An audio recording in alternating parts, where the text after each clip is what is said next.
Room 114 poolside. Kayla pushed the black plastic keycard across the marble counter. The hotel's ambient jazz track could not mask the sharp synthetic beep of the encoder.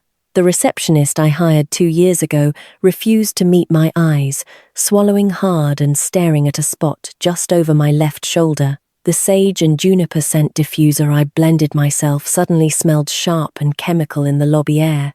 My parents had booked the entire 3rd floor of luxury Mountain View suites for the family reunion, and they had put me in the cheapest room of my own resort. I gave Kayla a fraction of a headshake, a silent command we both understood perfectly. She nodded once, her hands trembling as she pulled away from the counter. I took the plastic card, feeling the cold edges dig into my fingers. I am Shelby Maddox, 41 years old, chief executive of a hospitality company that employs 85 people. And tonight, I was the disappointment my parents were hiding out of sight. The natural terrazzo floors clicked under my flat shoes. I picked that stone from a quarry in Carbondale 3 years ago, spending weeks finding the exact shade. The late afternoon light poured through the floor-to-ceiling windows, catching the San Juan Mountains landscape painting I bought from a tiny gallery on Main Street. Every detail belonged to me, bearing witness as I walked toward the loudest section of the property. Room 114 sat on the ground floor. I opened the door to a blast of aggressive air conditioning. 280 square feet. 1 bed. A window facing the green water of the saltwater pool. No balcony. I approved this exact floor plan 6 months ago, designing it specifically for budget-conscious solo travelers. A welcome bag sat perfectly centered on the white duvet, holding bottled water, local chocolates, and a card I finalized myself. The irony tasted like old copper. My mother had booked me into my own budget room and secured my own welcome bag. I sat on the edge of the mattress. My right hand reached across fingers locking around my left wrist. The canvas strap of my Timex watch rubbed against my skin, the glass face completely scratched. I bought it at Target for $38 when I was 25, right after my father fired me from the family real estate business. It was the first thing I bought with money that did not have his name attached to it. My fingers squeezed until the pulse jumped against the canvas. This was an old routine. Every Christmas in Denver, I slept in the drafty attic room, with my middle school textbooks still on the shelves while my brother Trip took the guest master suite. They never explained it, and I never asked. I stood up, leaving the welcome bag untouched, and walked back out to the corridor. I took the elevator to the 3rd floor, needing to hear them. Halfway down the carpeted hallway, my mother's voice drifted through the partially open door of room 302. A $489 a night suite. "Oh, Aunt Lois, everything is absolutely beautiful." Darlene sounded warm and conspiratorial, the ice clinking loudly in her glass. Glenn booked the whole floor. Mountain views, private balconies. "It is just perfect." A brief pause followed. "Yes, Shelby is here too. She is down in a cute little room by the pool. You know how she is. She does not need much space. She is fine with it." My mother let out a soft, rehearsed laugh. "No, she is still. You know, finding herself. I do not ask too many questions. Glenn says, give her space." I stopped breathing for a second, my thumb pressing hard into the scratched glass of the Timex. 20 years of the exact same script. I was always finding myself playing the lost cause, requiring their infinite patience. I turned around before the door could swing wider. Down in the lobby, Ian stood at the concierge desk. My regional manager straightened his posture, tilting his head just slightly. His dark eyebrows raised in a silent question, waiting for a command. I gave him the same micro-shake of my head I gave Kayla, then walked out the glass doors toward the pool area. My phone vibrated in my jacket pocket, displaying a text message from Ian. "Suite wing fully booked for the family. 8 rooms. Total $23,400 for 4 nights. Charged to a credit card under Glenn Maddox. $23,400. That money would settle directly into the Ridgeline Hospitality revenue accounts by Monday. I stared at the number, then looked back at the windowless wall of the budget room and finally up at the 3rd floor balconies. My father stood up there, resting his forearms on the white railing, swirling a glass of amber liquid. He looked down at the pool while I looked up at him. He had no idea the woman standing by the water owned the concrete under his expensive shoes. He also had no idea that I knew he was about to ask me to sign away 70% of my inheritance. I slipped the phone back into my pocket. 48 hours from now, the foundation of this family would crack wide open, but the watch on my wrist just kept ticking. The first family dinner took place in the restaurant's private dining room. 14 people crowded around the long oak table, illuminated by the warm glow of glass lanterns. Glenn sat at the head, claiming the seat of power that faced the entire room. Darlene sat on his right, a gold cross resting perfectly against her silk collar. They placed me at the far end, inches from the swinging kitchen door, my back to the mountain view. "To family," my father said, raising his glass of red wine. "To the Maddox name, and to Tripp, who is keeping the business alive and thriving while I get to enjoy my retirement." The relatives clapped, smiles spreading around the table. Tripp sat in the middle, forcing a grin with his shoulders tight beneath a wrinkled blazer. Darlene leaned toward Aunt Lois, making sure her voice carried. "Tripp is negotiating a massive deal in Broomfield right now. Tell them, Tripp." "Yeah, I mean, it is still in the early stages," Tripp said, staring down at his plate. "It is a great deal," Glenn interrupted, cutting him off completely. "My boy has instincts." Silence settled over the room, as forks scraped against porcelain. Not one of the 13 other people asked what I was doing for a living. I focused on cutting my steak. The wooden handle of the knife felt heavy and balanced, part of a set I ordered from a supplier in Portland. The white plates belonged to a crate and barrel collection I spent weeks tracking down. The linen tablecloth was the result of a brutal negotiation with the local laundry service. I owned everything they were touching, except the respect. Aunt Betta leaned toward me. At 72, my father's older sister missed nothing. "How are you really, sweetheart?" "I am fine, Aunt Betta," I said, keeping my voice entirely flat. Bet studied my face for a long moment, a heavy understanding settling in her eyes. "You sound exactly like your grandmother when she said that." A sudden dry ache coated the base of my throat. Eleanor Maddox was the only person in this family who ever really saw me. When she died 20 years ago, she left $85,000 in an educational trust, explicitly naming me as the beneficiary. I never saw a single dollar. My father claimed Grandma wanted the money to save the family company during a rough patch, and at 21, I believed him. After dessert, Glenn gathered everyone in the lobby lounge, a space featuring a massive stone fireplace and cognac leather chairs. The jovial dinner atmosphere vanished as my father shifted into boardroom mode, standing tall in front of the fire with one hand tucked into his pocket. Darlene sat nearby, her smile locked perfectly in place. Tripp chose a corner chair, drumming his fingers nervously against his thigh. "I have been thinking about the future," Glenn announced, sweeping his gaze across the quiet room. "I am not getting any younger, and I want to make sure this family is taken care of." Murmurs of approval echoed from the aunts and uncles. Glenn pulled a thick yellow envelope from his jacket, withdrawing 2 stapled documents. "I set up a living trust. This bypasses probate and keeps everything in the family. Simple and clean." He tossed one copy onto the coffee table in front of Tripp, then walked over and handed the second copy to me. "Tripp will receive 70% of Maddox properties. The business, the buildings, the accounts. This reflects his years of dedication to the company." Tripp studied the rug, refusing to look up. "Shelby will receive 30% as a cash equivalent. It is a very generous share considering." He stopped, letting the silence hang. "Considering what I asked," Glenn narrowed his eyes behind his gold-rimmed glasses. "Considering you have not been part of the company in 10 years. It is very fair, honey," Darlene added, her voice smooth and coated with artificial sweetness. "Your father thought about this a lot. I need both signatures by Saturday." Glenn continued, turning away from me. "I have a notary coming. This needs to be done while we are all here." I opened the document, letting 10 years of financial analysis training take over. Page 1 contained standard legal boilerplate. Page 3 listed the asset schedule, detailing 4 properties, but the valuations were missing entirely. Page 5 outlined the 70-30 split. Then I reached page 7, buried in the middle of a dense paragraph, printed in font size 9. A single sentence sat waiting. Prior distributions from the Eleanor M. Maddox Educational Trust, totaling $85,000, have been allocated per trustee's discretion.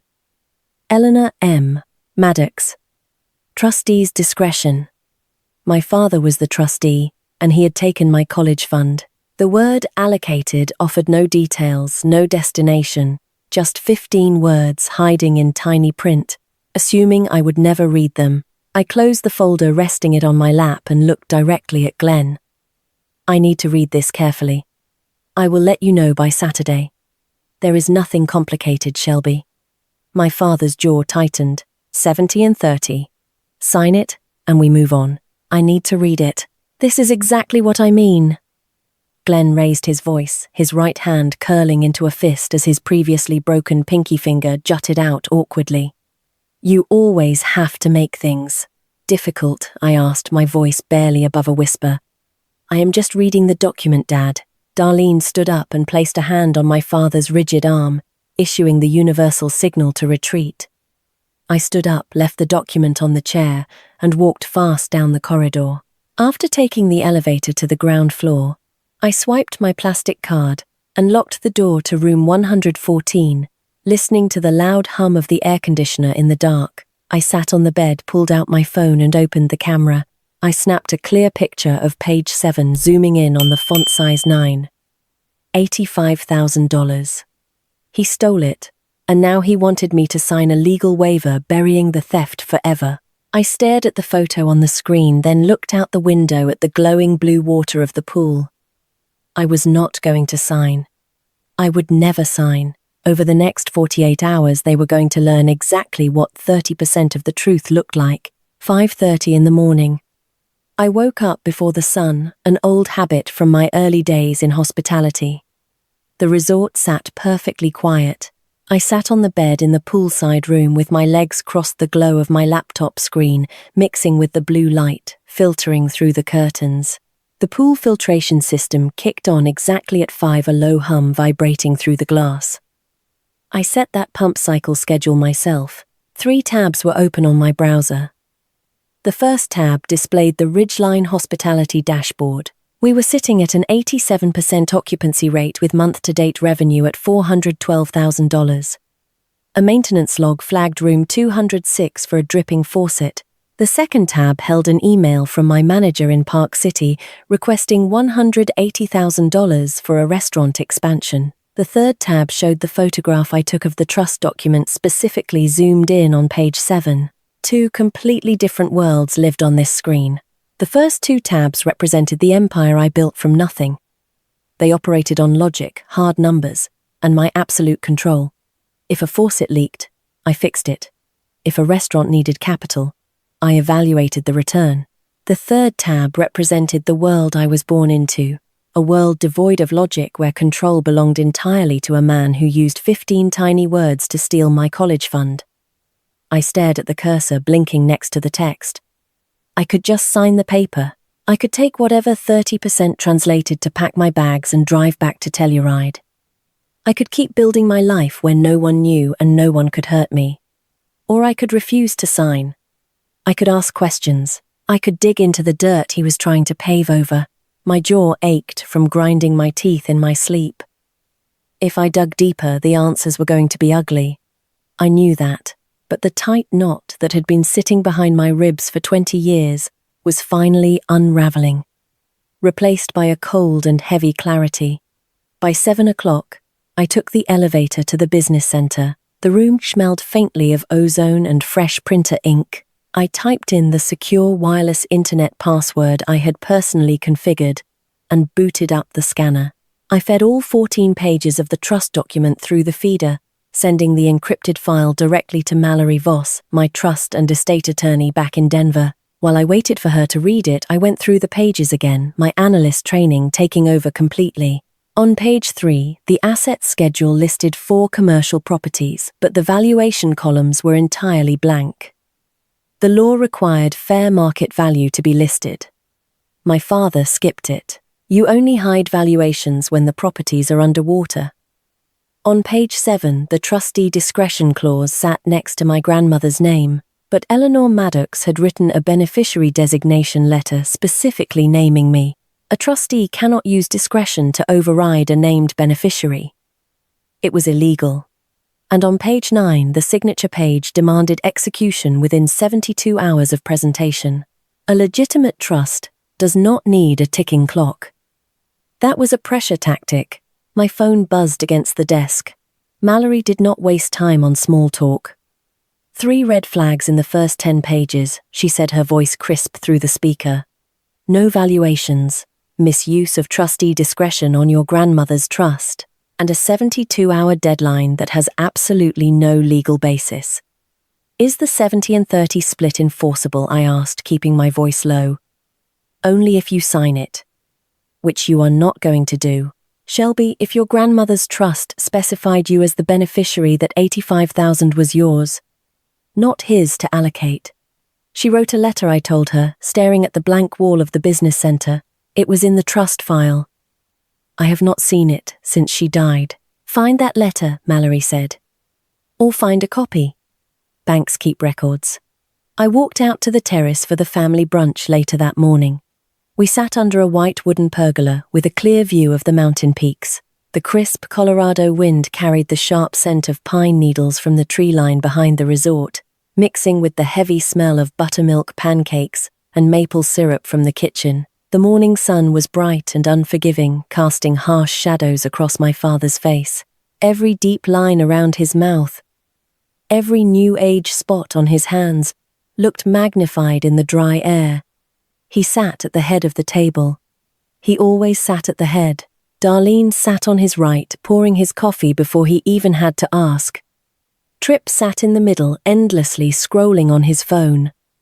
I sat at the far end, the folded copy of the trust document, heavy inside my jacket pocket. Have you had a chance to read through everything? Shelby Glenn asked, setting his fork down. I have, I said. Good. The notary is coming tomorrow afternoon. We can get this done and enjoy the rest of the weekend. I kept my hands resting flat on my lap. I have a question about page 7. My father's eyes narrowed instantly. He knew exactly what was on page 7.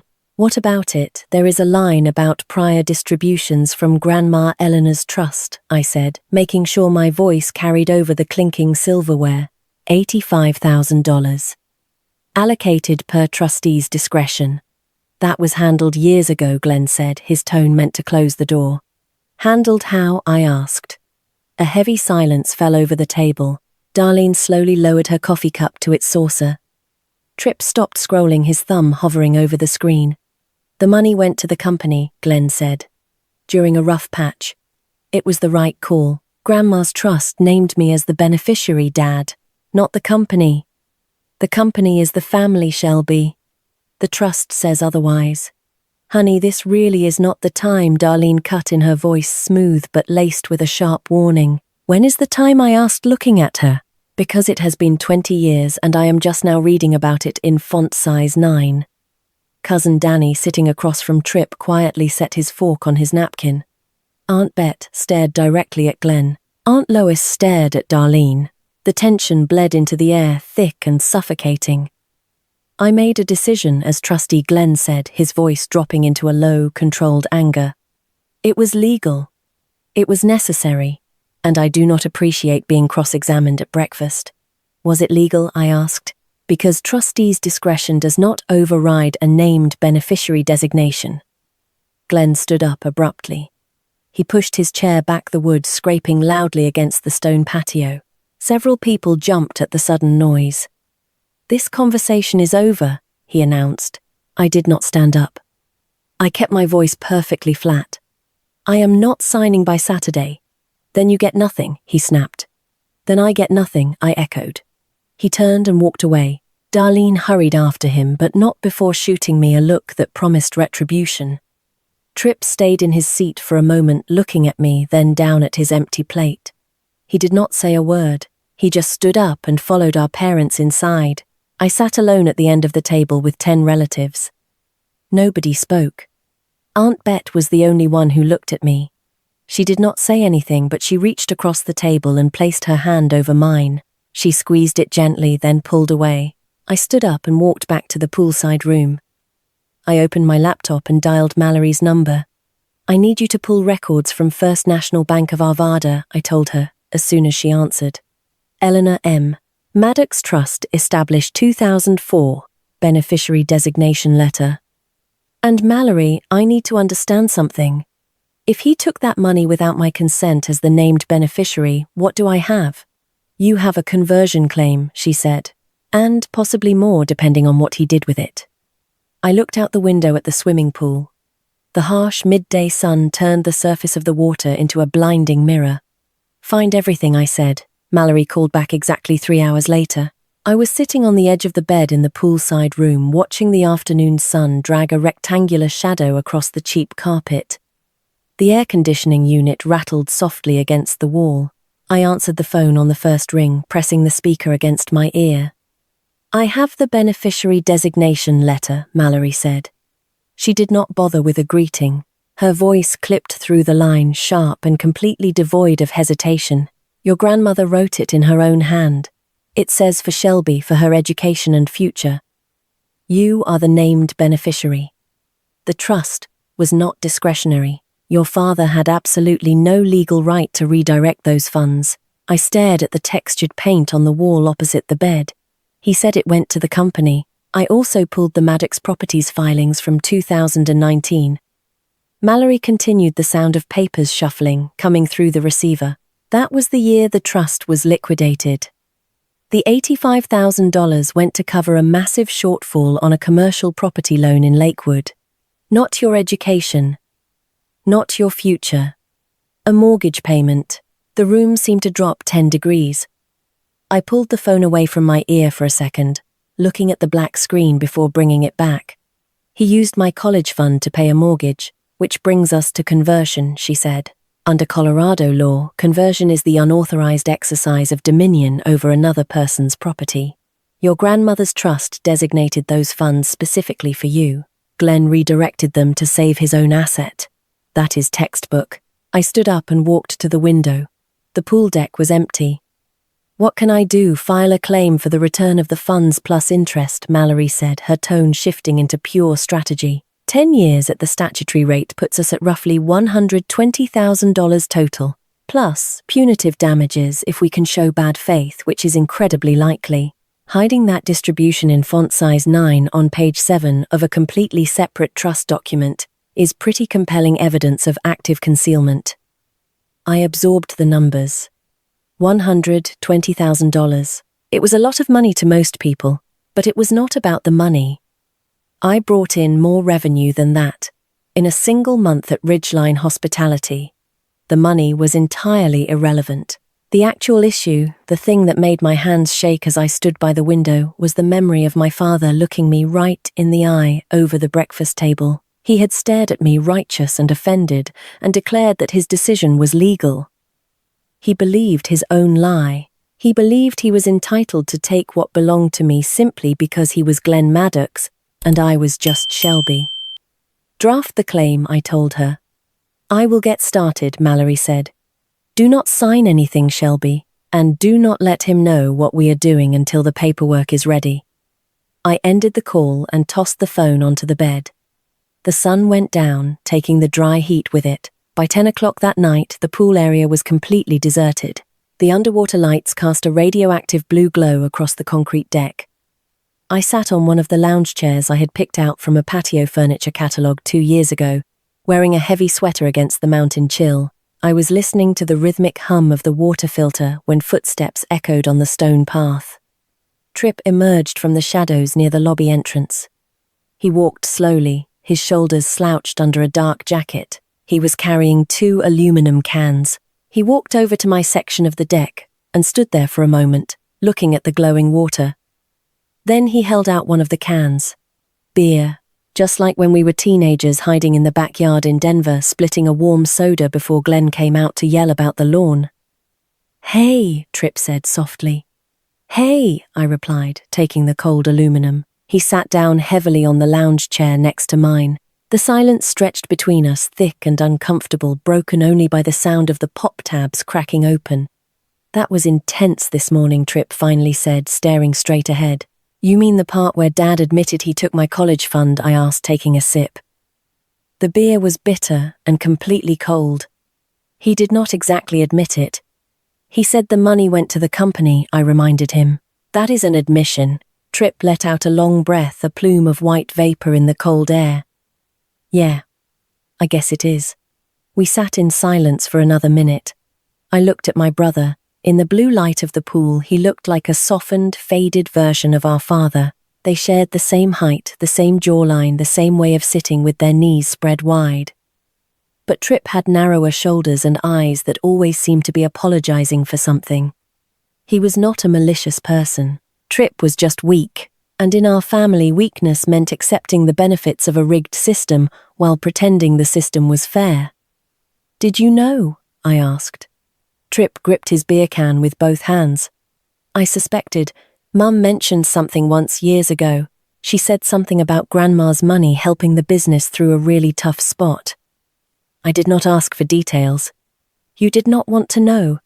"No," he said, his voice barely a whisper. "I did not." I looked down at the scratched face of my watch. Tripp knew. He had known for years that my future had been sacrificed to pave his road to a vice president title.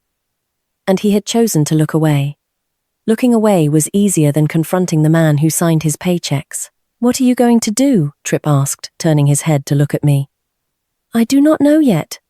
Shelb, if you fight this, it is going to get really ugly." "It is already ugly, Tripp," I said, meeting his gaze. "You are just used to it." He stared at me for a long time, the guilt pooling in his eyes.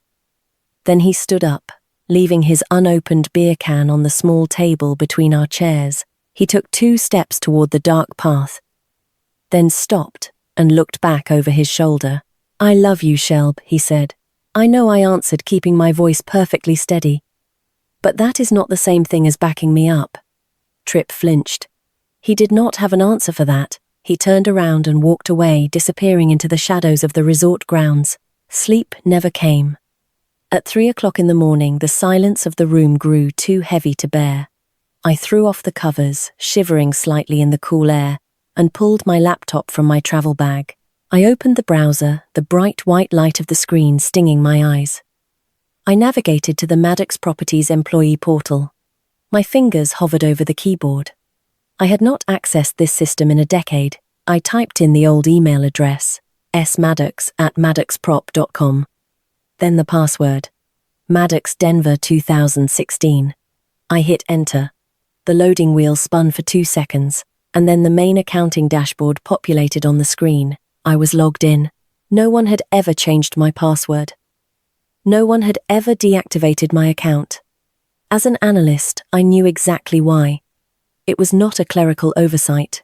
Glenn kept my email domain active because he needed the Our Team page on the company website to look impressive to potential investors. Shelby Maddox, financial analyst, was still listed on the roster 10 years after I was unceremoniously escorted out of the building.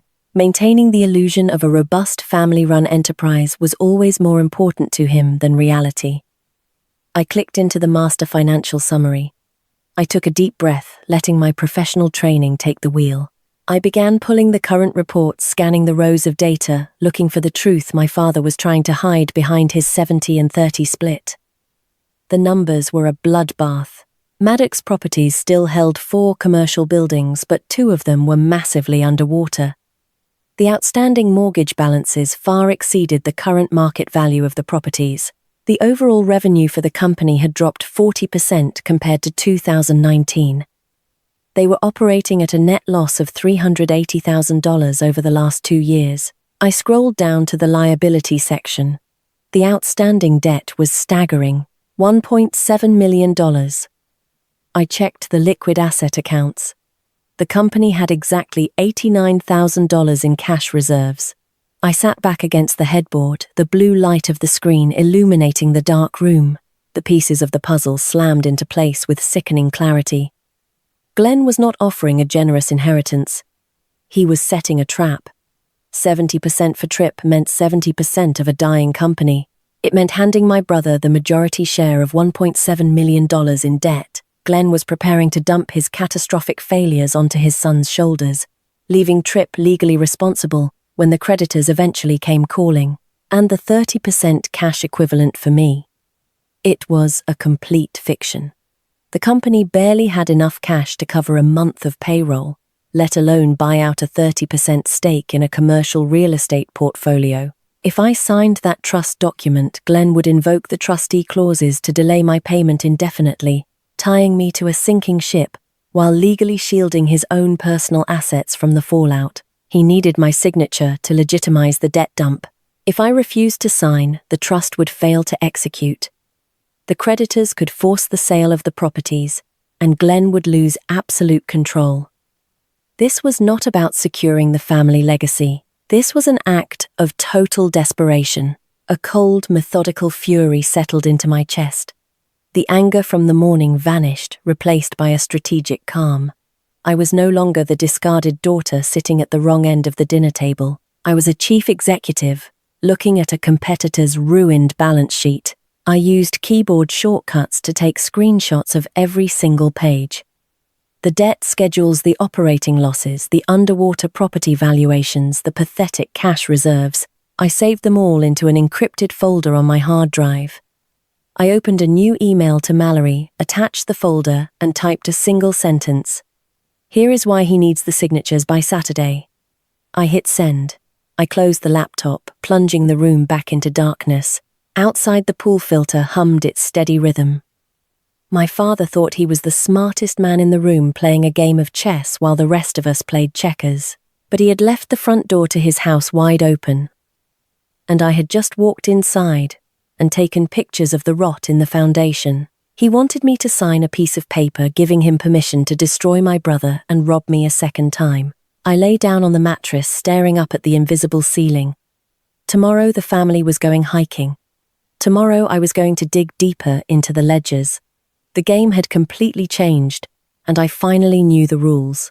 I stepped out of the poolside room just after dawn on Saturday morning. The mountain air bit into my cheeks, carrying the sharp scent of wet pine needles and damp earth. Heavy dew coated the manicured grass of the central courtyard, sparkling under the early light. I walked slowly along the winding stone path, brushing my fingers against the tops of the purple lavender bushes. I had specifically chosen that exact variety of lavender because it was resilient enough to survive the brutal high-altitude winters of Colorado. From the main kitchen, the rich aroma of roasting espresso beans drifted through the open exhaust vents. The morning barista was already calibrating the commercial espresso machine, preparing for the breakfast rush. A housekeeping cart rattled softly down the open-air corridor a few yards away. The maid pushed it with practiced efficiency, her uniform crisp and neat. She caught my eye and offered a polite nod. "Good morning, Miss Maddox," she murmured. I returned the greeting with a soft smile and continued my walk. I pushed through the heavy glass doors and walked into the main lobby.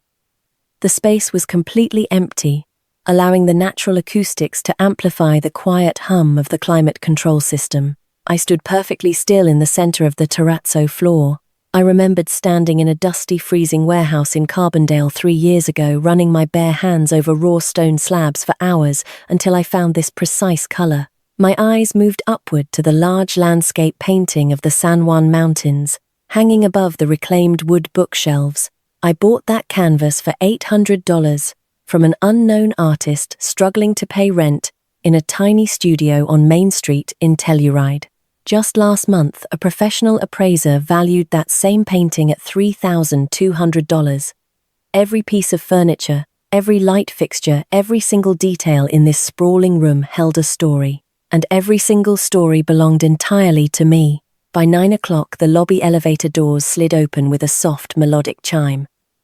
My family emerged. Glenn and Darlene walked out first, their posture rigid and unyielding, visibly carrying the residual anger from our confrontation the previous day. Darlene swept her critical gaze across the lobby, her eyes lingering on the heavy wooden ceiling beams and the massive natural stone fireplace. She leaned intimately toward Aunt Lois. "It is nice here," my mother said, her voice carrying easily across the empty space. A bit rustic for my taste, but nice. I stood near the concierge desk, completely silent. I had spent 6 agonizing months negotiating with interior designers to achieve that precise balance of mountain luxury and natural warmth. My mother dismissed the entire aesthetic as rustic in 5 seconds flat. Glenn marched straight toward the lobby bar, completely ignoring the leather menus stacked on the counter. "The coffee in the dining room is lukewarm," he announced to the bartender.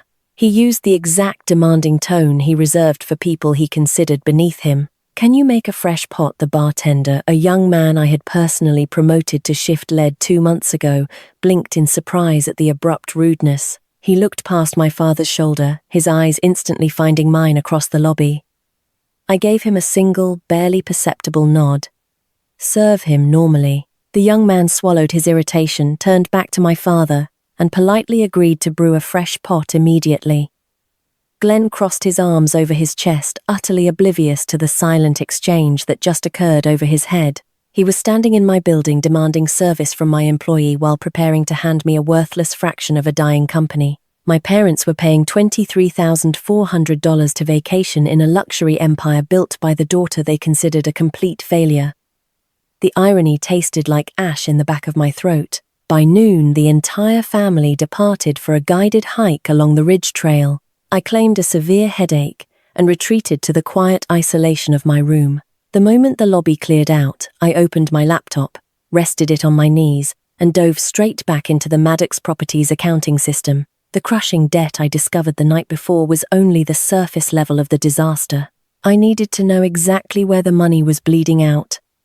I pulled the general ledger for the past 5 years and began filtering the expenses by category, my eyes scanning the endless rows of data. The maintenance and repair column immediately caught my attention. The numbers were staggering, far beyond standard upkeep for 4 commercial buildings. $340,000 had been paid out over 60 months. I clicked on the vendor profile to investigate the recipient. The checks were all made out to a company called Harlan Briggs Construction Limited Liability Company. I opened the invoice history and scrolled down. There were 47 separate bills. Every single invoice fell just under the $10,000 threshold. I knew exactly what that meant. In the Maddox Properties corporate bylaws, any expense over $10,000 required a formal review and approval from the advisory board. Keeping the invoices under that specific limit allowed my father to approve and sign the checks unilaterally, completely bypassing any financial oversight. I clicked on the granular details for a specific property located in Lakewood. Harlan Briggs had billed the company for 3 separate roof repairs on the identical building within a single 12-month period. A commercial roof does not need to be replaced 3 times in a year. I pulled out my phone and opened a search engine. I typed in the name of the construction company alongside the state of Colorado. The search results were incredibly sparse. The business was officially registered 4 years ago. The registered agent was a man named Harlan Briggs, utilizing a post office box in Littleton as the primary corporate address. There was no company website. There were no online reviews from previous clients. There were no photographs of completed projects. There was absolutely no digital footprint outside of the mandatory state registry. I leaned back against the headboard, feeling the blood pounding in my ears. Harlan Briggs was my father's old college roommate. They used to drink cheap beer on our back porch when I was in high school. The disparate pieces snapped together with terrifying precision. It was a shell company, a phantom contractor. Glenn was funneling $340,000 of company funds directly to his old friend. Perhaps Harlan was kicking back a portion of the cash under the table to help Glenn maintain his lifestyle. Or perhaps my father was simply creating fabricated business expenses to artificially lower his corporate tax burden. Either way, it was a massive federal crime. I used keyboard shortcuts to capture high-resolution images of every single fraudulent invoice. I organized the files into a secure folder, categorized them by year, and emailed the entire package to Mallory in Denver. 10 minutes later, my phone vibrated against the mattress. "This is significantly bigger than the trust dispute," Mallory wrote. "We are looking at potential criminal tax evasion." The Federal Revenue Service will be very interested in this. They have a specific whistleblower form for this exact scenario. I read the message twice, the sheer weight of the situation pressing down heavily on my chest. I closed the laptop. Through the window, I watched my family returning from their afternoon hike. Darlene was laughing loudly at something Aunt Lois said, her blonde hair perfectly in place despite the wind. Glenn walked a few paces ahead of the group. His chest was puffed out, and he moved with the unearned confidence of a king surveying his domain. He owned absolutely nothing here. And the empire he thought he controlled back in Denver was built entirely on a crumbling foundation of theft and fraud.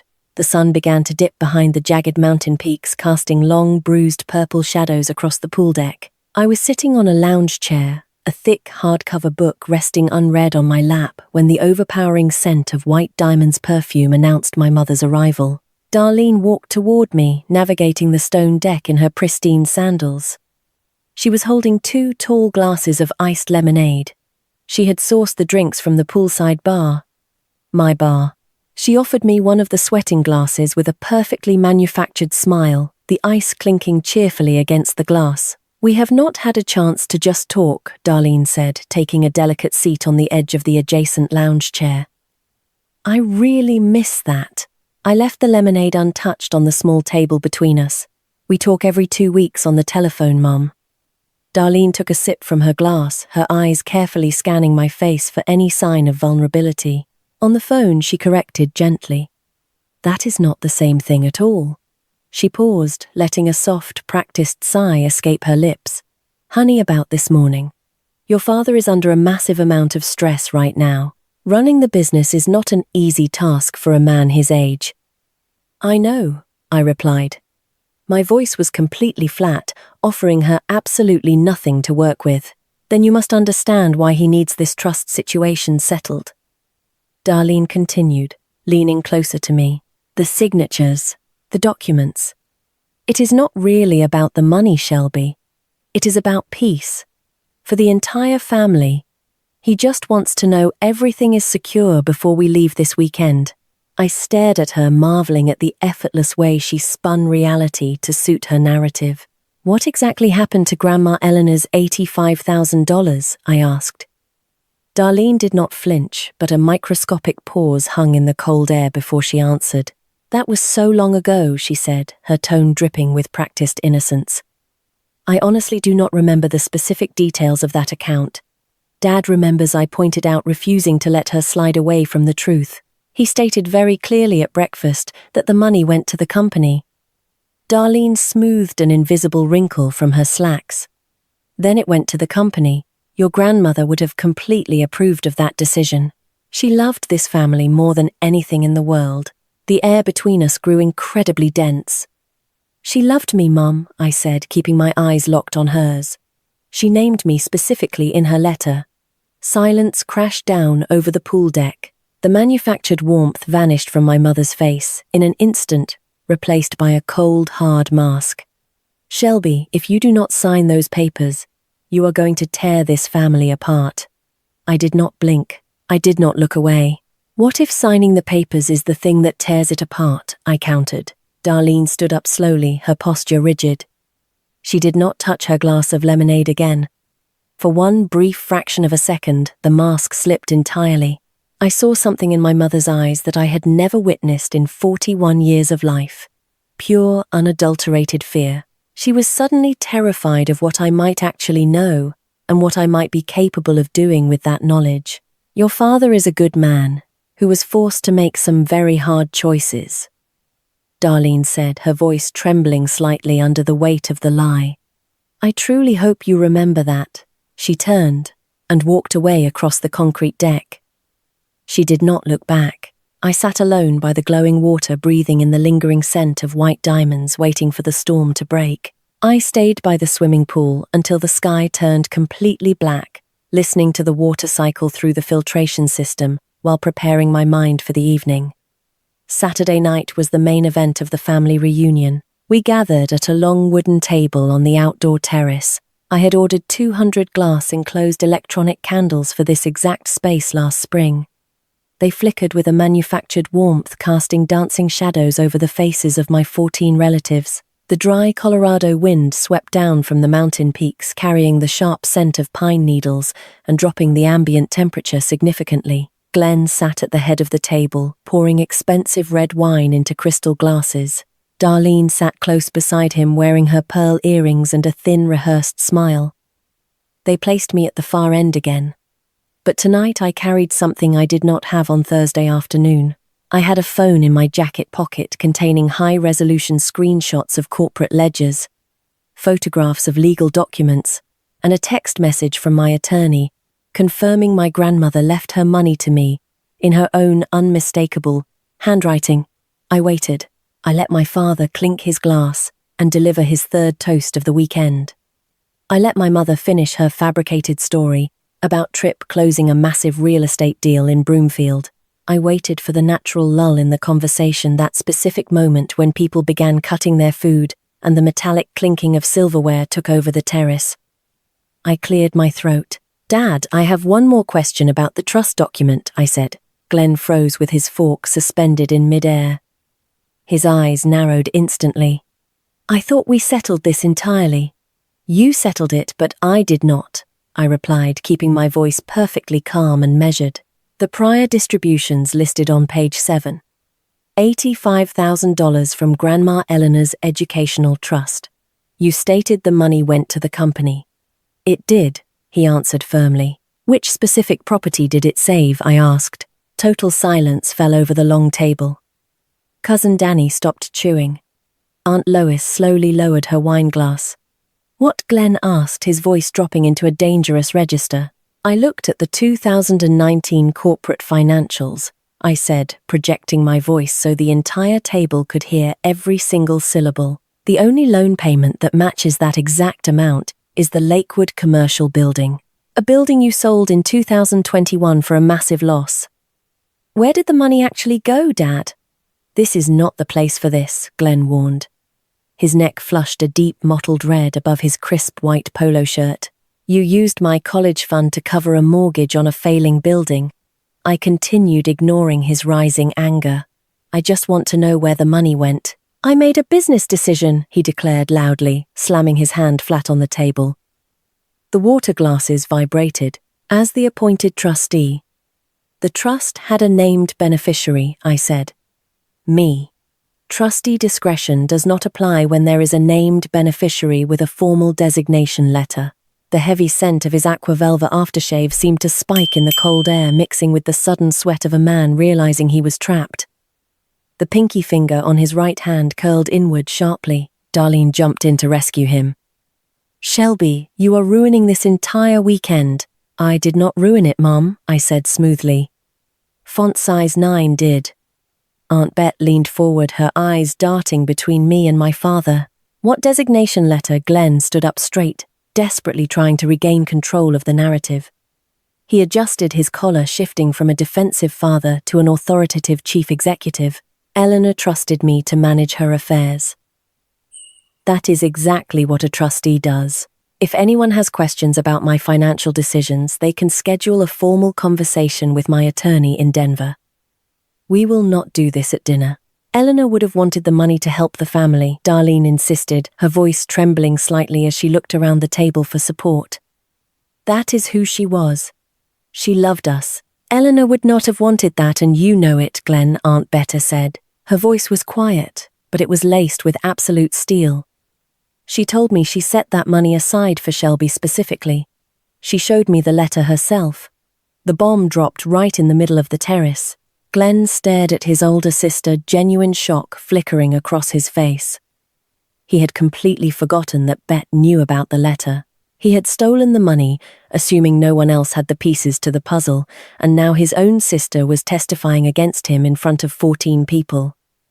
He pushed his chair back violently. The wood scraped loudly against the stone patio. "This conversation is between me and my daughter," he announced to the group. "I would appreciate it if we could all try to enjoy the rest of our dinner." He turned and walked away toward the lobby doors. Darlene stood up, immediately leaving her napkin on the floor, and hurried after him. Tripp sat perfectly still. He looked at me, looked at our parents walking away. and then looked back at my face. He did not stand up. He stayed in his seat. It was a microscopic shift in the family dynamic, but it was absolutely monumental. Danny cleared his throat awkwardly and started gathering empty salad plates. Lois excused herself to use the restroom. Bet stayed in her chair looking at me with shining eyes. "Your grandmother would be very proud of you, honey," she said softly. For asking, I left the table and walked back to the poolside room. I pulled out my phone and texted Mallory that Bet had confirmed the letter in front of the entire family. Witness testimony. Mallory texted back immediately. "Now we build the case." The resort felt entirely different after dinner. The delicate illusion of the happy family reunion had shattered into pieces. I put on a heavy winter jacket and walked the grounds in the dark, watching the fallout ripple through my relatives. I saw Trip sitting alone by an outdoor fire pit, poking the glowing logs with an iron rod, sending a shower of orange sparks into the black sky. I saw Aunt Bet and Aunt Lois sitting on a wooden bench near the garden, whispering furiously in the shadows, while Lois wrapped her shawl tighter around her shoulders. I saw Cousin Danny pacing the parking lot while smoking a cigarette, a habit he had supposedly quit 5 years ago. A single question had shifted the entire foundation of the weekend. Where did the money go? It was the simplest question in the world, and my father could not answer it. I walked over to the edge of the swimming pool. I slipped off my shoes and dipped my bare feet into the salt water. I had set the temperature to exactly 78 degrees, and the water felt incredibly warm against the freezing night air. Thick steam rose off the surface, glowing turquoise under the underwater lights. I looked up at the 3rd floor. The curtains in my parents' suite were drawn tight. No light spilled out onto their private balcony. They were likely sitting in the dark, rewriting the narrative, trying to figure out how to frame my questions as an act of malicious greed. Ian stepped out from the reception area and walked quietly over to the pool edge. He stood beside me, his hands clasped firmly behind his back, wearing his crisp white manager shirt. "Long night?" he asked softly. "Long weekend," I replied. "For what it is worth, the front desk staff is very confused right now," Ian said, keeping his voice low so the sound would not carry across the water. "Your father requested an urgent meeting with the general manager tomorrow morning. He wants to know who owns this resort." I turned my head to look at him. "He asked that. He told the concierge he wants to talk to whoever runs this place about a potential business opportunity." Ian explained, a faint trace of disbelief in his tone. "He wants to buy the property." I stared at the glowing blue water, letting the words sink in. "He wants to buy my resort. He does not know it is yours," Ian said. We stood in silence for a long moment. "What do you want me to do?" Ian finally asked. "Nothing yet," I said. The pure irony of the situation washed over me, heavy and suffocating. My father wanted to buy the very thing I had built with my own bare hands. He wanted to use money from a dying, bleeding real estate company. Money that likely included my stolen college fund to acquire another asset. He wanted to add more property to his portfolio, while his existing buildings were drowning in terrible debt. It was not business acumen. It was pure ego and profound desperation. He was trying to prove he was still powerful and relevant by purchasing something shiny and new, and the thing he wanted to buy was the sanctuary created by the exact daughter he had dismissed as a total failure for a decade. Early Sunday morning, before the kitchen even started serving breakfast, I found Trip standing alone on the terrace. The air was frigid, biting through my thin sweater. The sky was just beginning to lighten over the mountain peaks, painting the low clouds in bruised shades of purple and dull orange. Trip looked completely exhausted. Dark circles hung heavily under his eyes, and he held a paper cup of coffee with both hands, gripping the cardboard tightly just to siphon the warmth into his palms. "I stayed up all night," Trip said as I approached the wooden railing beside him. "I need to tell you something." I stood quietly watching the frost melt on the wooden planks, letting him find the words at his own pace. "Dad told me 6 months ago that the company was going through a restructuring phase," Trip said, staring out at the dark and jagged tree line. "He said the 70 and 30 split was to protect me. He said it would give me the majority share so the creditors could not force a sale without my explicit approval. He paused, taking a slow, shaky breath. He did not tell me the company is $1.7 million in debt. I looked at his profile. How do you know that exact number? Because I finally looked, Tripp said, turning his head to face me. Last night. You are not the only one who remembers the old accounting password. Tripp knew. He did not know because someone handed him a convenient summary, but because he finally chose to open his own eyes. After 20 years of comfortably benefiting from the unequal system Glenn built, Tripp had opened the spreadsheets and looked at the absolute truth. The 70% our father was so generously gifting him was simply 70% of a massive financial liability. Glenn was not giving his golden child an empire to rule. He was handing him a heavy anchor and asking him to jump into the ocean. What are you going to do? Shelb Tripp asked. His voice was thick with a mixture of raw fear and bone-deep exhaustion. What are you going to do? I asked back. A long silence settled over the terrace. The morning wind rustled the pine needles above us, a lonely and hollow sound. Tripp looked down at his hands, turning the paper coffee cup slowly between his palms, watching the dark liquid swirl inside. I do not know, he finally whispered. But I am not signing that document either.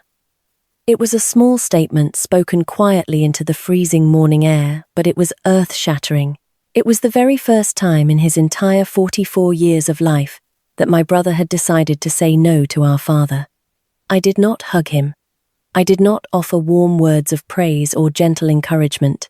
I simply nodded my head. Between the two of us, after a lifetime of shared history and 20 years of forced silence, a single nod was more than enough. I walked down the third-floor hallway late Sunday morning, my flat shoes sinking into the thick wool carpet I had imported from Scotland. The corridor was completely quiet, save for the muffled hum of the ice machine near the elevators. As I approached room 302, the heavy oak door was propped open just a few inches. My father's voice drifted into the hallway, carrying the unmistakable cadence of a man delivering a verdict. He was holding a family meeting. I was the only person explicitly not invited. I stopped breathing, pressing my shoulder against the flocked wallpaper just outside the doorframe. I need you all to understand what is actually happening here, Glenn announced to the room. His tone was perfectly pitched, vibrating with wounded dignity. Shelby is threatening to sue me over money that went to this family 20 years ago. She wants to tear apart everything I have spent my entire life building. She has always been exactly like this, Darlene chimed in smoothly. Resentful. Your grandmother spoiled her terribly, and now she walks around thinking she is owed something from the rest of us. I offered her 30% of the company, Glenn continued, his voice rising in manufactured outrage. It was a generous offer, an incredibly generous offer for someone who abandoned the business. And she threw it right back in my face. Glenn, maybe you should just sit down and explain the details to her, Aunt Lois suggested, her voice thin and hesitant. Explain what? Glenn snapped, completely shutting his sister down. Explain that my own daughter is trying to destroy her family. Over $85,000. I am asking everyone in this room right now to stand with this family. Do not let Shelby divide us. I stood perfectly still in the hallway. My fingernails bit so hard into the palms of my hands that the skin burned. I was listening to my father frame me with the exact same narrative my mother had used over the telephone for 2 decades. I was the ungrateful child. I was the resentful daughter. I was the destructive force. But he was not doing this over a private phone call. He was conducting a trial in front of my entire extended family, completely removing the defendant from the room so he could control every single piece of evidence. It was a classic maneuver. It was brilliant, and it was devastating. I slowly pulled my shoulder away from the wallpaper and walked back toward the elevator. I did not push the door open. I did not walk in and defend myself. Not yet. By Sunday afternoon, the shift in the family dynamic was absolute and suffocating. The isolation settled over the resort grounds like a heavy winter fog. I walked through the main lobby and saw cousin Danny sitting by the stone fireplace. The moment he saw me approaching, he immediately looked down at his phone, his shoulders hunching forward until I passed. Near the front entrance, Aunt Lois offered me a tight, terrified smile before walking incredibly fast in the opposite direction. Uncle Howard practically jogged toward the parking lot to avoid making eye contact. Only Aunt Bet stopped to speak with me near the garden path. But even she kept her voice in a cautious whisper. "I cannot get in the middle of this, sweetheart," she said, looking nervously toward the sweet wing. "But I know exactly what your grandmother wanted. Just remember that." I retreated to the pool deck and sat on a lounge chair I had designed. The afternoon sun was beginning to dip, casting long, stretching shadows across the concrete. The faint smell of chlorine from the saltwater filtration system hung in the dry air. In the shallow end of the pool, children from another family splashed and screamed with joy, entirely unaware of the silent war happening 50 yards away. I was sitting in a luxury resort that belonged entirely to me, and I had never felt more completely alone. Ian appeared from the direction of the reception desk. He walked casually, maintaining his professional posture, but his eyes were sharp and urgent. He stopped next to my chair and kept his voice barely above a murmur. "I have a serious update," Ian said, looking out at the water.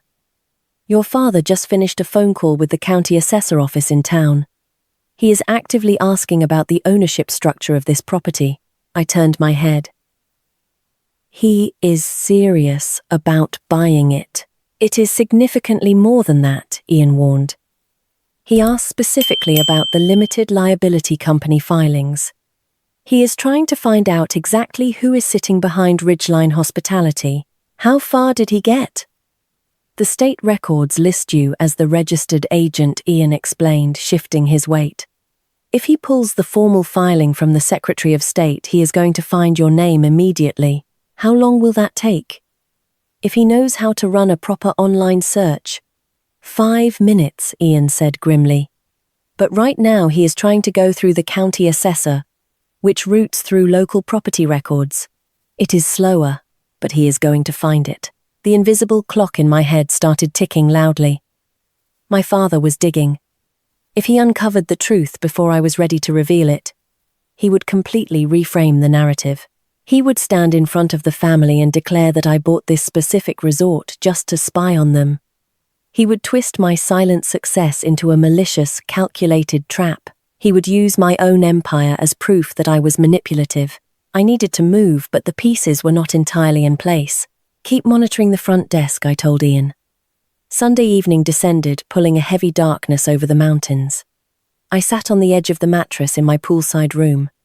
280 square feet, bare white walls, no balcony. Through the small window, the underwater pool lights glowed with an eerie blue intensity. Faint jazz music filtered down from the lobby bar, a specific playlist I had curated myself 2 years ago. I picked up my phone from the nightstand. The screen displayed 3 missed calls from Darlene. There was 1 new voicemail. I pressed play, letting the audio fill the quiet room. "Shelby, it is Mum," her voice echoed through the speaker, dripping with a thick, manufactured sorrow. "I want you to know that your father is incredibly hurt right now. He has worked his entire life to provide for this family, and you are treating him like a common criminal. I do not know what has gotten into you lately, but I truly hope you take some time to think about what you are doing to us." Aunt Bet is very upset. Everyone is upset. This was supposed to be a nice weekend for the family. "Call me back." I stared at the screen for 3 seconds, then hit the delete button. The pattern was so deeply ingrained in their bones that they played it effortlessly. Deny the theft. Attack the person asking the question. Reverse the roles of the victim and the offender. I had lived inside that exact cycle for 41 years. Every single time I asked a reasonable question, the response was identical. If I asked about my college fund, I was destroying a family reunion. If I refused to sign away my legal rights, I was an ungrateful daughter. If I demanded basic fairness, I was the one dividing the family. And sitting here tonight inside the smallest room of a 4-star resort that generated $11 million in annual revenue, I still felt a hollow ache in my chest.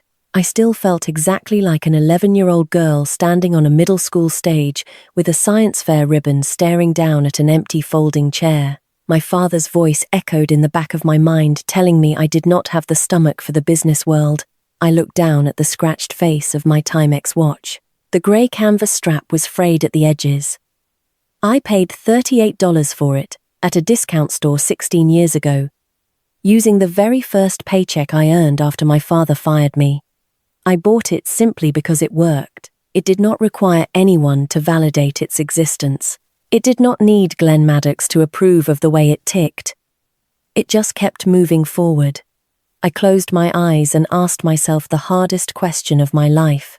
What was I actually doing here? Was I building a massive lawsuit against my own parents just to punish them? Was I collecting evidence of federal tax fraud to destroy the only thing my father truly loved? And what was the actual prize at the end of this war? The $85,000 meant nothing to me. It was not about the money. The devastating truth settled heavily into my bones. For 10 years, I had kept my success a total secret, because I was terrified that if I showed them what I built, and they still did not care, the empty chair in the audience would become permanent. Keeping the secret allowed me to hold on to a tiny, pathetic shred of hope. I hoped that one day my father would look at this resort and finally tell me he was proud of me. Tonight, sitting in the blue light of the window, I finally let that hope die. I did not need his pride. I did not need the empty chair filled. A sharp knock at the door broke the silence. I stood up and pulled the handle open. Ian stood in the corridor. His jaw was clenched tight, and the professional calm he normally carried was completely gone. "Miss Maddox, we have a serious problem," Ian said rapidly. "Your father just cornered Kayla at the front desk. He demanded that she confirm the name of the resort owner immediately. He was incredibly aggressive. He pushed her hard." "What did Kayla tell him?" I asked, my voice dropping to a harsh whisper. "She panicked, but she held the line. She told him she had to check with corporate management. She did not give him your name, but he knows something is wrong, Shelby. He noticed the way the staff looks at you when you walk through the lobby. He is putting the pieces together right now." I looked at Ian. We had worked together for 6 years.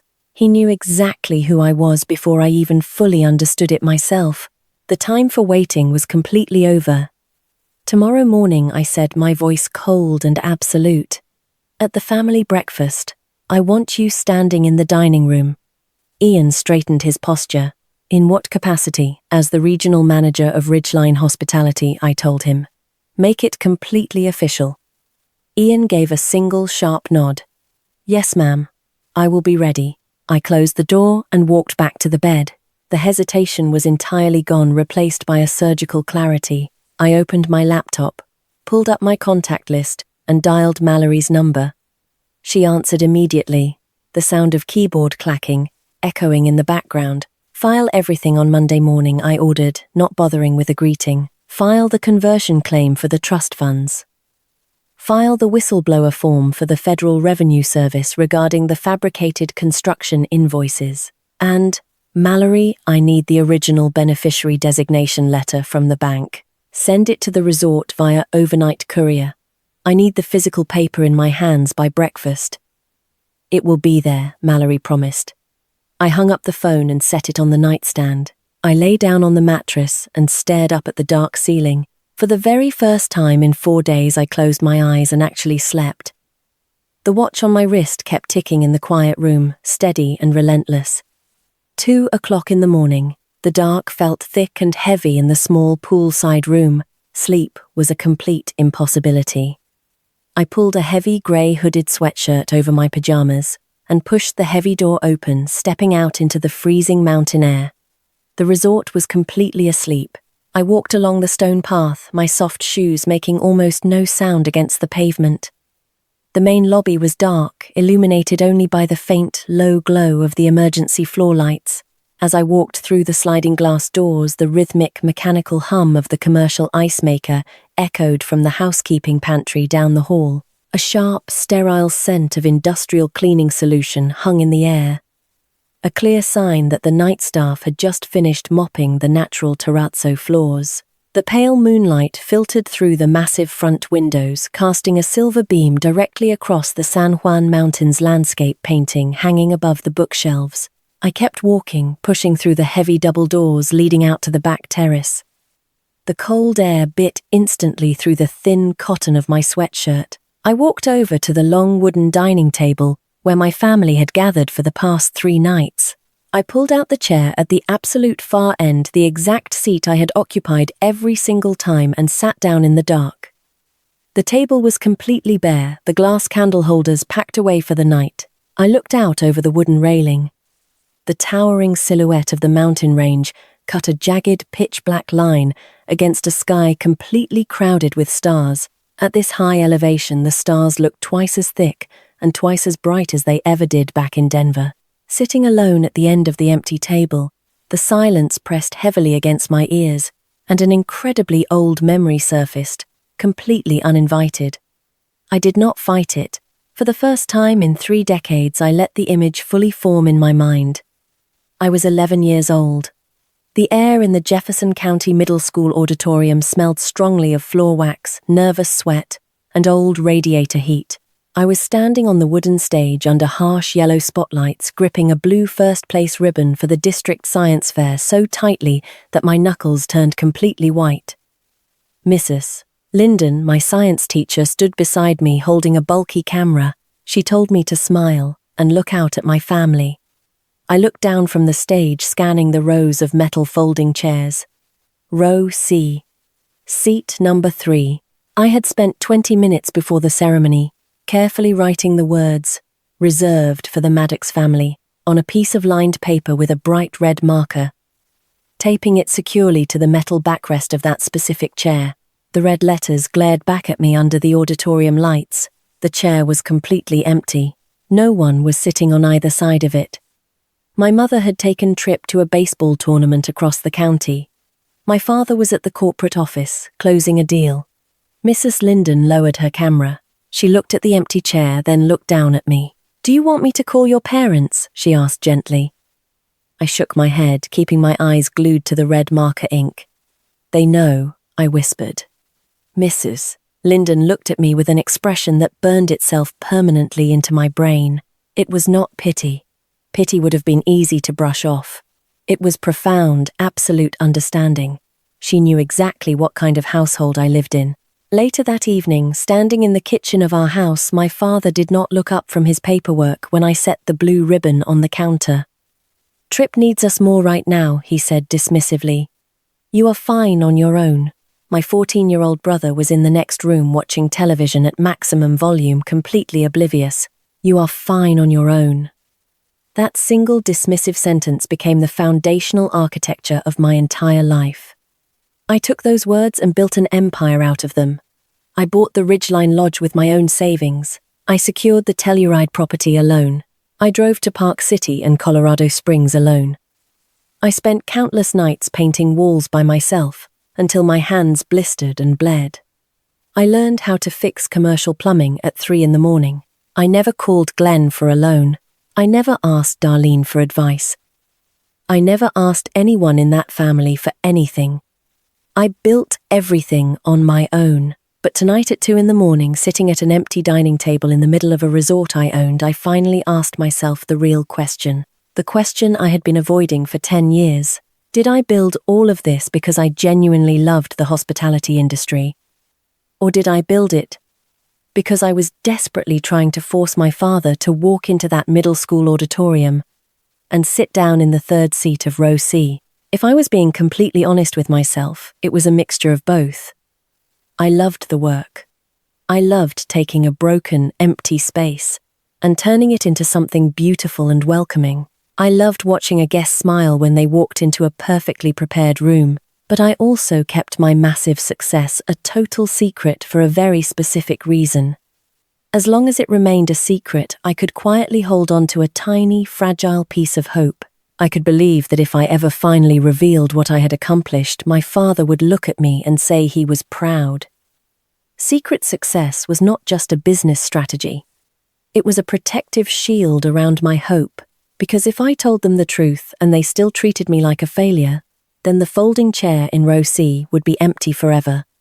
Sitting in the freezing mountain air, I realized I had to let that hope die. I could not carry it into the morning. I stood up from the wooden chair.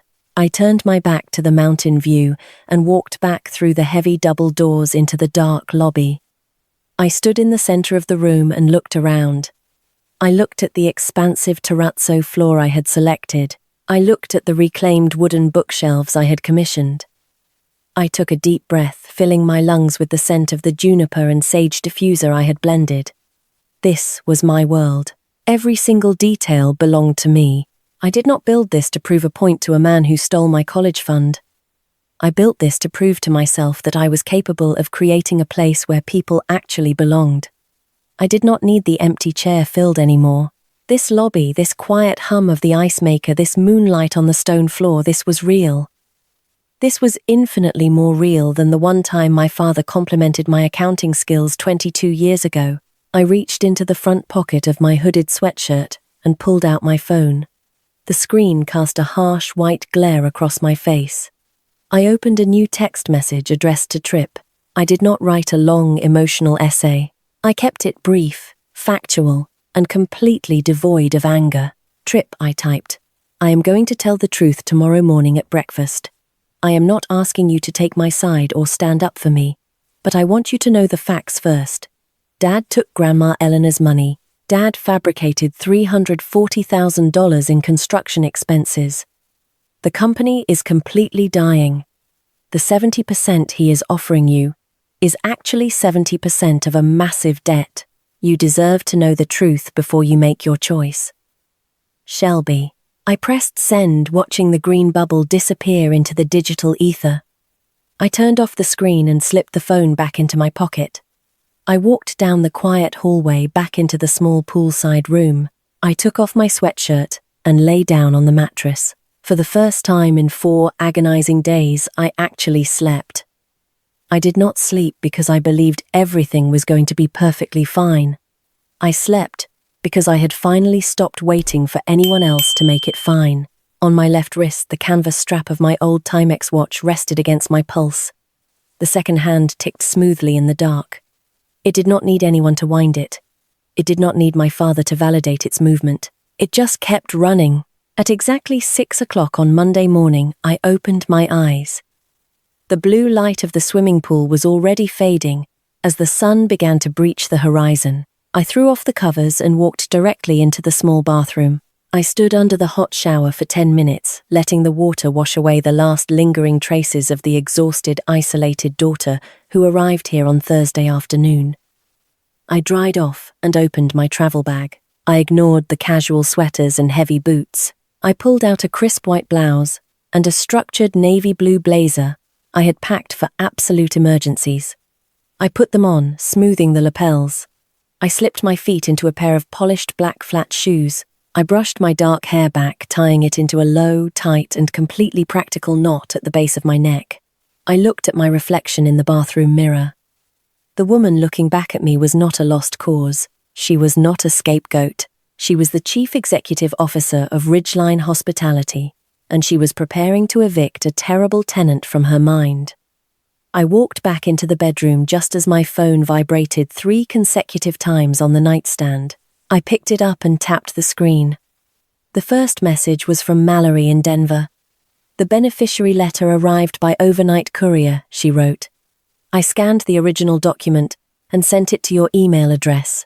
Eleanor's handwriting is as clear as day. The second message was from Trip. The timestamp showed he had sent it at exactly 4:47 in the morning. He had not slept either. I read everything you sent, his message said. I am not signing Dad's trust document. Tell me what time we are doing this. The third and final message was from Ian. The breakfast setup in the main dining room is fully confirmed. I will be standing near the reception desk at 8 o'clock. I am ready whenever you are, boss. I walked over to the small desk, opened my laptop, and logged into my email. I found the message from Mallory and clicked the attachment. The scanned document filled the screen. It was a single piece of lined notebook paper. The blue ink was faded, written in a small, slanted cursive script that I recognized instantly. It smelled like ivory soap in my memory. I read the words out loud to the empty room. For Shelby, because she reminds me of myself and I know she will build something beautiful. This money is for her, not the company, not Glenn, her. I read the 4 short sentences twice. A profound, sweeping sense of peace settled heavily into my shoulders. My grandmother had seen me. She had known exactly who I was going to become. I closed the laptop, letting the screen fade to black. I reached across my body and pressed my fingertips against the scratched glass of the Timex watch one final time. Then I let my hand drop to my side. I grabbed the black plastic room keycard off the desk, turned the handle, and walked out the door to face my family. The heavy oak doors of the main dining room stood wide open, allowing the rich scent of hickory-smoked bacon and freshly roasted dark coffee to spill out into the corridor. I walked slowly toward the entrance, my black flat shoes making absolutely no sound on the thick carpet. The morning sun poured through the eastern windows, cutting sharp, bright angles across the white linen tablecloths. I stopped just outside the doorframe and looked into the room. 14 relatives sat around the long central table. The metallic clinking of silver forks against porcelain plates echoed under the vaulted ceilings. Glenn sat at the very head of the table, his posture rigid, wearing a perfectly pressed pale blue button-down shirt. Darlene sat close to his right side, delicately breaking a piece of toast, her heavy diamond ring catching the morning light. Tripp sat near the middle, staring down at a full cup of black coffee. He had not touched his food. Standing near the reception desk, just outside the dining area, Ian caught my eye. He wore his tailored grey suit and his silver name tag. He stood with his hands clasped firmly behind his back, projecting an aura of absolute professional authority. He gave me a single, almost imperceptible nod. The stage was completely set. I stepped into the dining room. The conversation around the table faltered slightly as I approached the empty chair at the far end. I did not sit down. I stood behind the wooden chair, resting my hands on the curved backrest. My father looked up from his plate. He did not offer a good morning. He did not ask if I had slept well. He simply laid his napkin across his lap and leveled a hard, demanding stare at me. "Did you bring the signed documents?" he asked. His voice carried across the room, ensuring every aunt, uncle, and cousin stopped eating to watch the exchange. I reached into the inner pocket of my navy blue blazer and pulled out the single sheet of folded printer paper. I walked the entire length of the table. The silence in the room grew incredibly thick, broken only by the sound of my footsteps. I stopped right next to his chair. I placed the paper face up on the white linen right next to his coffee cup. "That is not the trust agreement," Glenn said, looking down at the paper without touching it. "It is a copy of the original beneficiary designation letter from Grandma Eleanor," I told him. My voice was completely calm, devoid of any tremor or hesitation. "I retrieved it from the bank yesterday. Her handwriting is very clear. The $85,000 was legally designated to me. You had absolutely no right to funnel it into a failing commercial property loan." The color drained instantly from my father's face, leaving his skin a splotchy, uneven grey. He snatched the paper off the table, his eyes darting frantically across the faded cursive script. His right hand trembled just enough to make the paper rustle. He folded it aggressively in half, then in half again, trying to make the evidence disappear into his palm. "This is an incredibly old document," Glenn stammered, his voice losing its deep resonance. "It is entirely irrelevant to the current trust structure." "Let me see that," Aunt Betta said. She stood up from her chair 3 seats away and held out her hand. Glenn gripped the folded paper tightly, refusing to pass it to his sister. Bet did not back down. She walked over, reached down, and pulled the paper directly out of his hand. She unfolded it, put on her reading glasses, and scanned the words. She looked up, her eyes bright and hard. "It is exactly what she showed me 20 years ago," Bet announced to the entire table. "Glenn, you stole that girl's future." Murmurs erupted around the table. Cousin Danny dropped his fork. Aunt Lois covered her mouth with her hand. Darlene shot up from her chair. Her face flushed dark red. "Bet, you have absolutely no idea what you are talking about," Darlene hissed, her voice vibrating with panic. Glenn saved this family. He saved the business. There is no business left to save, Mum, a voice said. The entire room went dead silent. Everyone turned to look at the middle of the table. Tripp slowly pushed his chair back and stood up. He looked completely exhausted, his shoulders slumped under the weight of his own realization, but his jaw was firmly set. Tripp, sit down, Glenn commanded. The authoritative bark was back, desperate and sharp. We are executing the 70-30 split today. I am not signing it, Tripp said, looking directly at our father. I saw the master ledgers last night, Dad. I saw the $1.7 million in outstanding debt. I saw the fake invoices from Harlan Briggs Construction. You are not giving me an empire. You are trying to make me legally responsible for a bankrupt company before the Federal Revenue Service audits the accounts. Glenn physically recoiled as if he had been struck in the chest. His mouth opened, but no sound came out. The golden child, the son he had spent a lifetime elevating, had just cut him down in front of the entire extended family. Darlene reached out and grabbed Glenn's arm, her perfectly manicured fingernails digging into his shirt sleeve. You are both completely delusional, Glenn shouted, the panic finally breaking through his facade. He looked wildly around the room at his siblings and nephews, desperately trying to construct a new reality. I am expanding the company. I am actively growing our portfolio. In fact, I have a meeting scheduled this morning to acquire this exact property. I am buying this resort to secure our family legacy. He turned his back on Tripp and pointed a trembling finger toward the hallway. Where is the general manager? Glenn demanded, his voice echoing off the high ceiling. I requested a meeting with the owner of this property. Ian stepped through the oak doors. He walked with measured, unhurried steps, stopping at the head of the table. He looked at my father with an expression of polite, professional, absolute indifference. I am the regional manager, sir, Ian said smoothly. I do not want to speak to regional management, Glenn snapped, his chest heaving.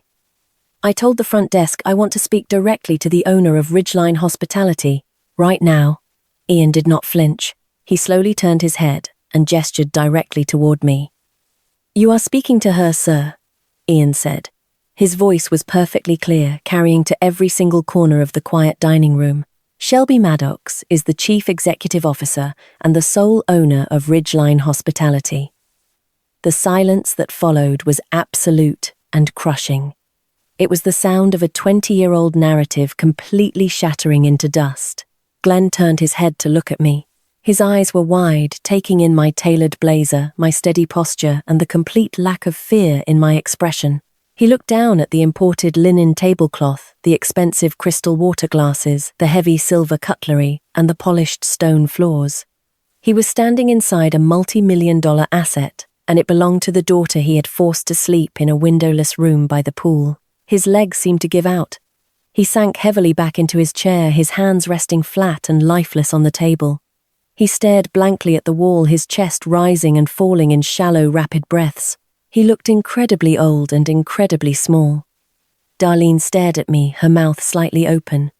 The practiced, condescending smile she had worn like armor for 4 decades was entirely gone. She looked at her husband, broken in his chair, and then back at me. She had nothing to say.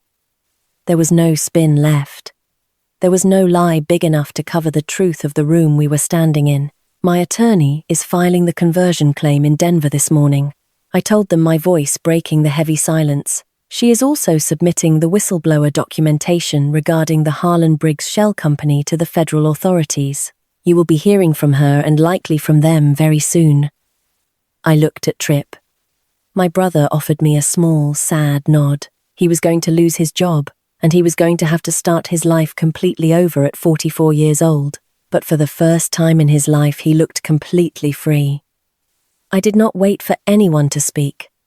I turned around and walked out of the dining room. I walked across the main lobby, listening to the solid, steady click of my shoes against the terrazzo floor. I pushed through the front glass doors and stepped out into the crisp mountain morning. The sun was fully over the peaks now, warming the cold air. By noon, the parking lot was completely empty. The Maddox family packed their bags in absolute silence. No one came to the front desk to complain. No one asked for a late checkout. They loaded their cars and drove down the winding mountain road, heading back to a life that was about to completely unravel. I stood behind the marble reception counter, watching the taillights of my parents' car disappear around the final bend of the driveway. I rested my hand on the cool stone. I looked down at my left wrist. The grey canvas strap of my old Timex watch was frayed and worn, but the glass face caught the sunlight. I watched the second hand tick forward, steady and relentless. The heavy knot that had lived in my chest since I was 11 years old was entirely gone. I did not need an apology. I did not need an empty chair to be filled.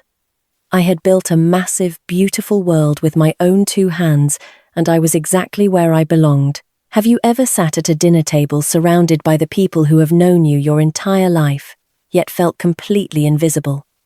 You spend years, sometimes decades, carefully following the unspoken rules of your household. You accept the smallest room, the quietest corner, and the heaviest blame, holding on to a quiet hope that if you just stay silent and agreeable, they will finally recognize your value. But the hardest truth to swallow is that waiting for the people who broke you to suddenly hand you a medal for your endurance is a game you will never win. Family loyalty is a beautiful concept, but it is too often weaponized to cover up profound disrespect and financial exploitation. We are taught to forgive to keep the peace and to protect the family name at absolutely all costs. But when a parent or a sibling uses that exact loyalty to manipulate your financial security, that is not love, that is control. Taking what rightfully belongs to you and hiding it behind the excuse of doing what is best for the business is a betrayal that cuts deeper than anything a stranger could ever do. You do not owe your future, your savings, or your peace of mind to anyone simply because you share a last name. Many of us spend our entire adult lives trying to fill an empty folding chair in the audience of our childhood. We build successful careers, raise loving families, and create beautiful homes. But we still look over our shoulders, desperately hoping that one specific person is finally watching and clapping. Letting go of that hope is a deeply painful grieving process. You have to mourn the family you deserved but never actually had. But the most liberating moment of your entire life will be the exact second you stop performing for an audience that walked out of the theater a long time ago. Your success does not need their signature or their approval to be completely real. Your worth is not tied to a percentage in a rigged trust document or a forced invitation to a holiday dinner. True power comes from having the courage to stand up, push your chair back, and walk out of a building where respect is no longer being served. Now I want to hear from you. Have you ever had to walk away from a destructive family dynamic to protect your own sanity and your future? What was the breaking point that finally made you realize you had to stop trying to prove yourself to people who were completely committed to misunderstanding you? Did you ever have to rebuild your life from the ground up after someone close to you took advantage of your trust? Share your story in the comments below. We read every single one. Your lived experience might be the exact lifeline another woman needs to find the strength to stand up and reclaim her own life today. Please remember to subscribe and take care of yourself until next time.